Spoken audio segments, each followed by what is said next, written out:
Some or any? You ask and I answer. Are you confused when to use some or when to use any in English? Well, you're not alone.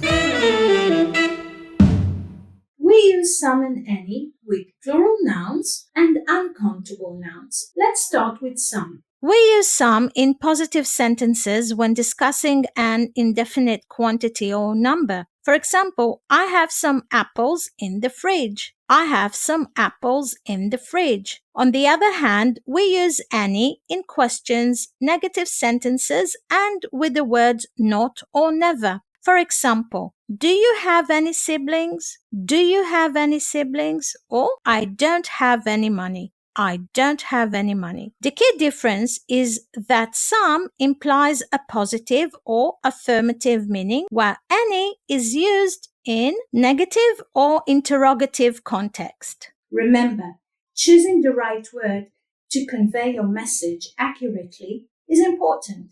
Let's have a look at more examples. I have some information for you about flights to Paris. I don't have any information for you about flights to Paris. We met some friends for drinks after work yesterday. I didn't see any friends there on Thursday. I think he will have some time to speak to you today. I don't think he will have any time to speak to you today. You can always use some and any in a sentence without a noun, if the sentence's meaning is clear. I didn't eat any salad, but Peter ate some. I didn't eat any salad, but Peter ate some. Sean took lots of photos of the mountains, but Emma didn't take any. Sean took lots of photos of the mountains, but Emma didn't take any. Let's have a look on questions with some and any. Generally, we use any in questions. Do you know any famous people? Do you know any famous people? Do you have any children? Do you have any children?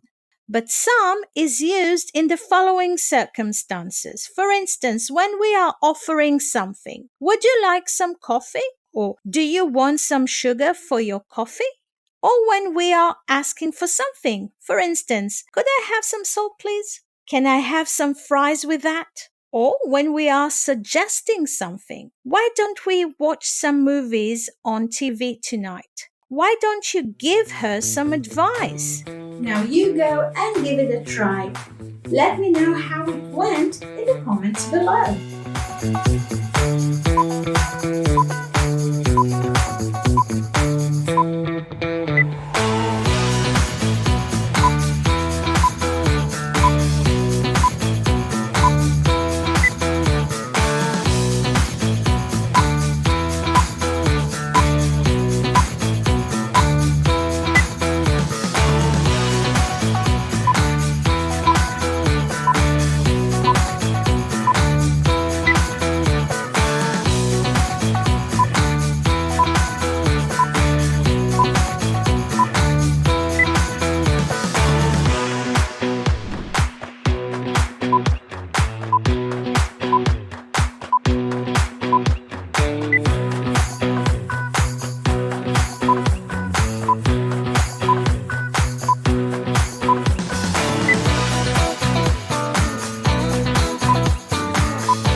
Practice using some and any in different sentences to improve your English skills. Thanks for watching. Please like, share and comment. And I recommend watching the next grammar video. And I see you next time. Bye bye.